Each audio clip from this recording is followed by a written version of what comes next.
So, eto mga sangkay, meron po tayo ngayong good news sa Pilipinas.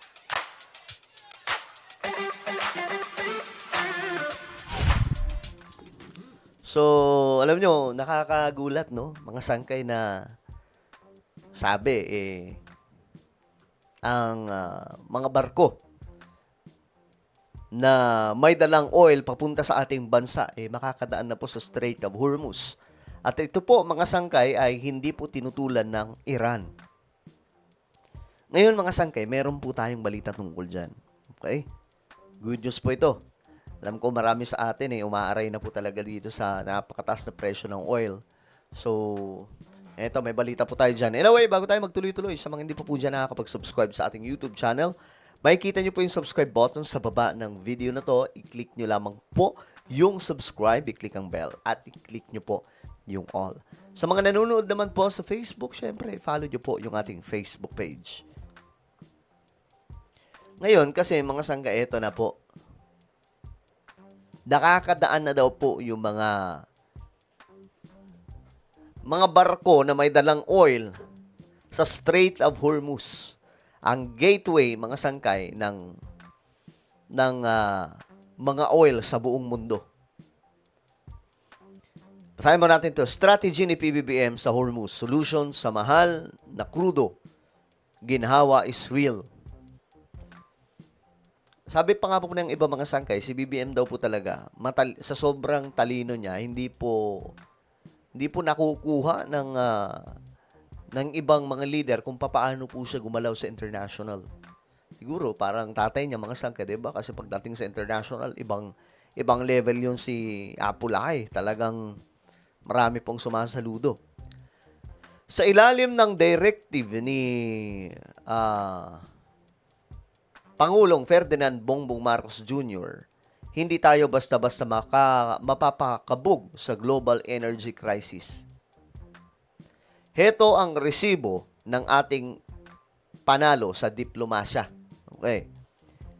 Hindi biro ang balitang ito dahil sa gitna ng tensyon sa Middle East, ang Pilipinas ay nakakuha ng special access para sa ating mga oil tankers. So ito daw yun mga sangkay. Yan po.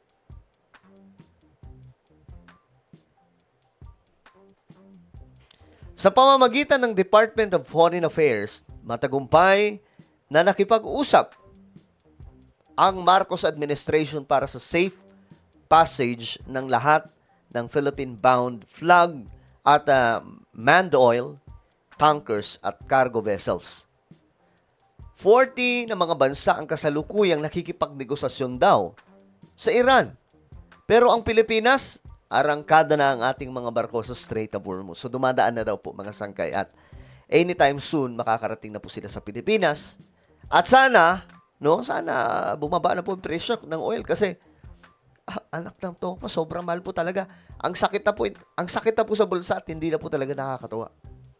Yung alam niyo kapag may sasakyan ka, parang ang sarap na lang itambay sa bahay. No, tapos maglakad-lakad ka na lang papuntang kung saan. Kasi pwede naman Kasi ang mahal po talaga, 137 per litro yung diesel. 140.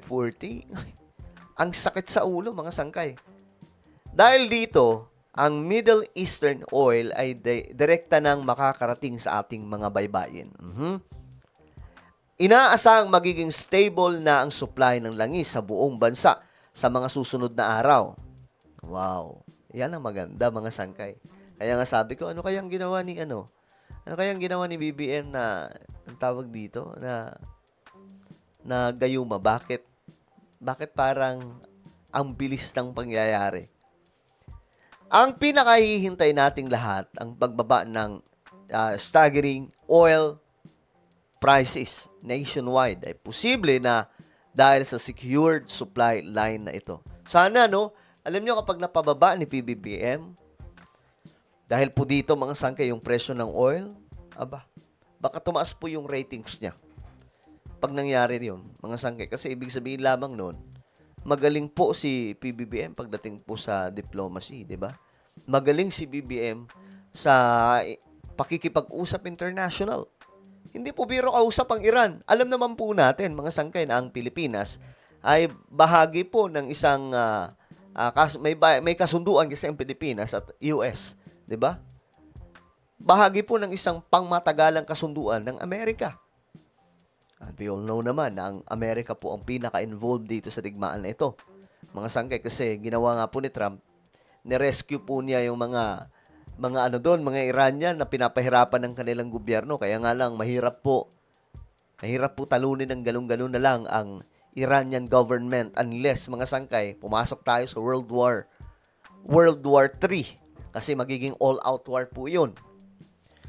So, mga sangkay, though kawawa ang kalagayan ng mga Iranian doon, pero sa nangyayari ngayon, kawawa ang buong mundo. Hindi lang yung mga Iranian, no? Ipinapakita nito ang Pilipinas, na ang Pilipinas ay may boses at respeto sa international community sa ilalim ng pamumuno ni BBM. Sa bagong Pilipinas, ang problema sa kabilang panig ng mundo ay may solusyon dito sa atin. Okay. Ang langis na magpapatakbo sa ating ekonomiya ay paparating na. Pero alam nyo, guys, hindi po dapat umasa ang Pilipinas sa ganito. Kailangan may solution dito. Kasi hindi po natin alam, baka mas malala pa po yung dumating sa mga susunod na panahon. Biglang magsara ang lahat ng lagusan ng oil. 'Di ba? So, kailangan may sarili po talaga tayo. May West Philippine Sea tayo. 'Di ba? Kung hindi kaya ng tayo-tayo lang, makipagdialogo na sa China, which is sabi po nila, yan naman daw po ang inaayos ngayon. Nakikipag-usap na at mukhang magkakaroon po ng joint exploration na dyan sa ating teritoryo o buong South China Sea. Alright? So, paparating na, I hope, I'm praying, no, na bumaba na po yung presyo ng oil, mga sangkay. At ito, naging usap-usapan na pagbabayarin daw po ang Pilipinas ng mga sinasabing fees para po dito sa Strait of Hormuz. Sabi dito, hindi na daw po pagbabayarin ng toll fees sa Strait of Hormuz. Salamat sa matagumpay na diplomasya ng administrasyong ito. Sa gitna ng pandaigdigang krisis sa langis, isang malaking tagumpay para sa Pilipinas ang nakamit ng administrasyon ni Pangulong Marcos Jr. Ayon kasi sa Department of Foreign Affairs, tiniyak ng Islamic Republic ng Iran ang walang toll-free.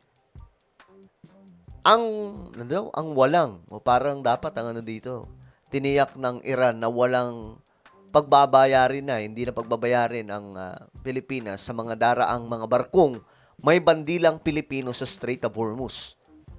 Isa sa pinakamahalagang ruta ng langis sa buong mundo. Sa panahong ang ibang bansa ay pinapatawan ng milyong-milyong dolyar na bayarin para makadaan, nakuha ng Pilipinas ang isang espesyal na kasunduan bilang, ayan na mga sangkay, diba? Nakakatuwa. Libre daw.